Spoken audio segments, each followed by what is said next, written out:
আসেন হুজুর আসেন, এই দেখেন এই যে আব্দুল্লাহ। আব্দুল্লাহ, এ আব্দুল্লাহ, এ বড় হুজুর আইছে। আব্দুল্লাহ, তেলাওয়াত থামাও, তোমার সাথে কথা আছে। হুজুর আসসালামু আলাইকুম। আমি আসলে আল্লাহর সাথে কথা বলছিলাম তো এই জন্য যেতে পারিনি। আমি দুঃখিত হুজুর। আপনি তো জানেন আমি তিলাওয়াত করার সময় তিলাওয়াতেই মশরুফ থাকি, অন্য কোনো কাজ করি না। হ্যাঁ, সেটা তো আমি জানি, কিন্তু তুমি আল্লাহ তাআলার সাথে কথা বলছিলে মানে? হুজুর আপনারাই তো আমাকে শিখিয়েছেন আল কোরআন আল্লাহ তাআলার বাণী, আর আল্লাহ তাআলার বাণী পড়া মানে আল্লাহ তাআলার সাথেই কথা বলা। এজন্য আমি আল্লাহ তাআলার জিকিরে মশগুল ছিলাম হুজুর, তাই যেতে পারিনি। ও আচ্ছা, যাই হোক, আলহামদুলিল্লাহ। তোমার জন্য একটা সুসংবাদ আছে। আমার জন্য সুসংবাদ? কি সুসংবাদ হুজুর? কয়েকজন ভদ্রলোক তোমার সাথে দেখা করতে এসেছে। তোমার তো ভাগ্য খুলে গেছে আব্দুল্লাহ। কেন হুজুর?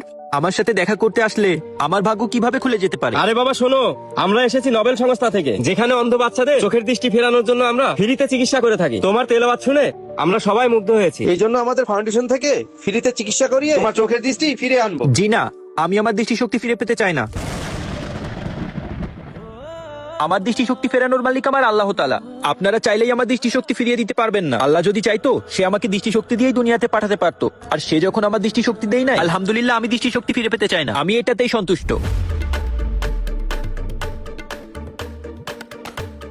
হ্যাঁ, এত বড় সুযোগ পেয়েও তুমি একই বলছো? তোমার কি মাথা খারাপ? এই আমি তোমাকে আগেই বলছিলাম না আমি এখানে আসবো না? যার তার কাছে তুমি আমাকে কেন নিয়ে আসলে? এত বড় সুযোগ পেয়ে দৃষ্টি ফিরে পেতে চায় না, এ কত বড় আহম্মক। এই আব্দুল্লাহ, এ কি বলছো? এত বড় সুযোগ মানুষের জীবনে বারবার আসে না, কিন্তু কেন তুমি দৃষ্টিশক্তি ফিরে পেতে চাও না? দৃষ্টিশক্তির কতটা মূল্য এটা কি তুমি জানো? দৃষ্টি থাকলে তুমি দুনিয়ার সৌন্দর্য দেখতে পাবা, তুমি সৃষ্টি জগতের সৌন্দর্য দেখতে পাবা। এটা তুমি কেন বুঝতেছো না?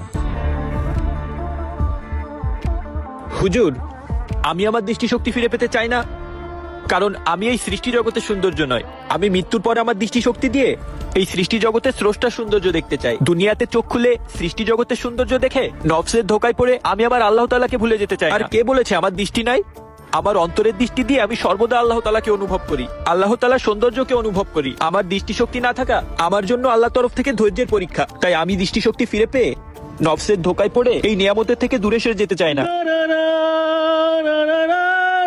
মাশাআল্লাহ, আলহামদুলিল্লাহ আব্দুল্লাহ, তোমার ইমানি শক্তি দেখে আমি হতবাক হয়ে গেছি। দৃষ্টিশক্তি না থেকেও তোমার এত ইমানি শক্তি দেখে আমি মুগ্ধ হয়ে গেলাম। আমাদের সমাজে কত মানুষ দৃষ্টিশক্তি থাকা সত্ত্বেও এক ওয়াক্ত নামাজ পড়ে না, আল্লাহর নাফরমানি করে, আল্লাহর ইবাদত করে না, আল্লাহকে ভুলে তারা দুনিয়াবি খায় এসে মশগুল হয়ে থাকে। অথচ তোমার চোখের দৃষ্টি না থাকলেও তোমার অন্তরের দৃষ্টি সবকিছুকেই হার মানায়। আল্লাহ সুবহানাহু ওয়া তাআলা তোমার মতো ইমানি শক্তি আমাদের সবাইকে দিক। হুজুর আমি এখনই খ্রিস্টান ধর্ম ত্যাগ করে ইসলাম ধর্ম গ্রহণ করতে চাই। আপনি আমাকে কালিমা পড়ান।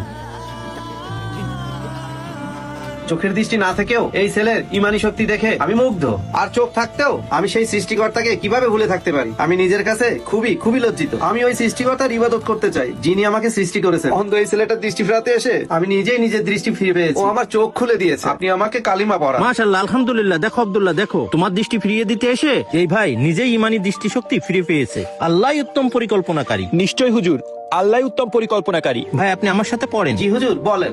আশহাদু আল্লা ইলাহা ইল্লাল্লাহ আশহাদু আল্লা ইলাহা ইল্লাল্লাহ ওয়া আশহাদু আন্না আশহাদু আন্না মুহাম্মাদান আবদুহু ওয়া রাসূলুহু। মুহাম্মাদান আবদুহু ওয়া রাসূলুহু। আলহামদুলিল্লাহ ভাই, আপনি এখন থেকে একজন মুসলিম। আলহামদুলিল্লাহ। আলহামদুলিল্লাহ। ফি আমানিল্লাহ ভাই, আপনার জন্য দোয়া করি। মৃত্যুর আগ পর্যন্ত আল্লাহ যেন আপনাকে ইসলামের ছায়াতলে রাখে।